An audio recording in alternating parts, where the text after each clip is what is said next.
Irakaspen bereziak entzuten ari gera, lehengoan esan izuen, aurtengo Garizumako igandeetan bataioaz. Eta horrela, prestatzen ari gera Pasko gauean bataioko aginduak, promesak berritzeko.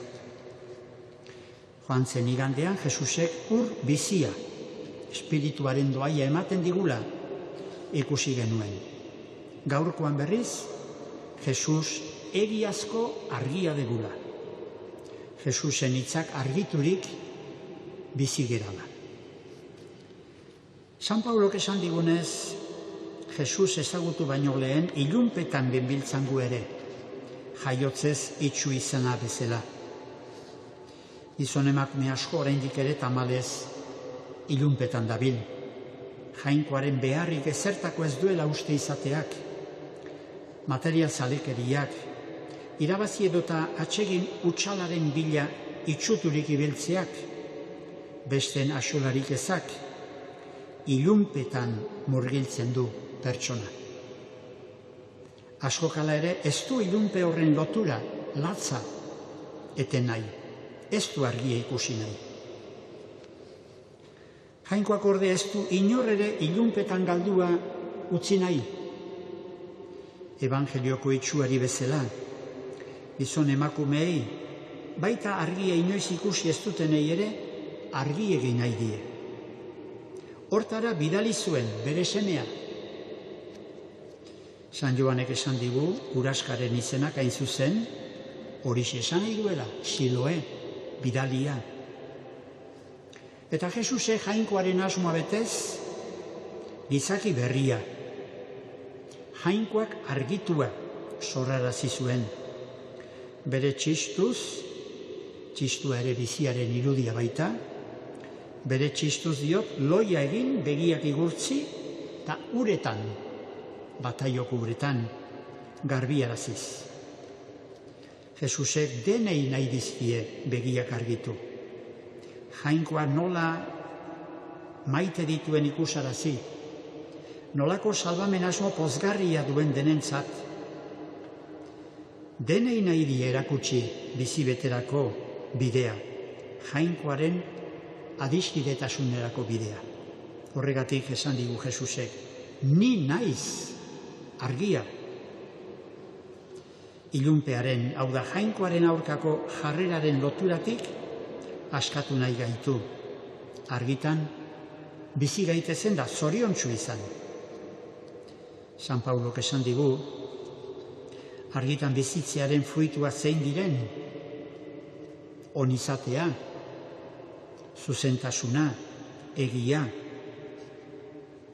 Jesusengan sinistea, haren argitan ibiltzea baita, haren hitzaren arabera jokatzea.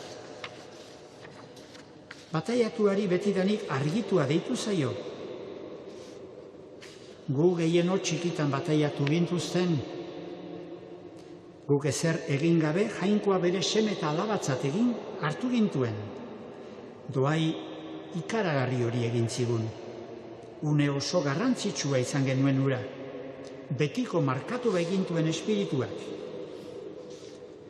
Handik aurrera kristau elkarteak, gurasoek, katekistek, apaizek, igandero entzun dezakegun hitzak, argitan bizitzea zer den erakutsi digute. Eta bataioan emandako hitza igandero gogoratzeko egokira dugu. Aurki, Pasko gauean da Pasko jaietan, bereziki. Hortako xeari gera, Garizumako bideontan prestatzen. Gure jokaerak ilunpetan bizi direnen egintza utxalak diren ala ez, gure egintzak jainkoari atsegin zaizkionak diren ala ez, aztertu behar dugu. Anai Erreba Maiteok ardezagun bagogoan San Pauloren oihua, esna zaitez, lo zauden hori, jaiki hilen artetik, eginuko pekatuari, eta Kristok argituko zaitu. Horrela guk ere Evangelioko itxuaren arabera, goraki aitortu ahal izango dugu, sinisten dut, jauna.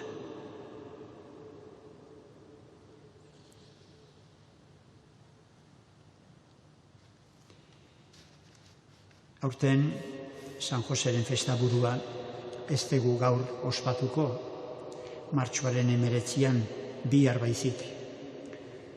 Egun hau Karizumako igandea baita. Baina hala ere gaur ditugu gogoan eraberezian Euskal Elizbarrutien misioak. Duela 75 urte hasiak. Aurten gogoi burua horixe da, 75 urtez mundura zabalik.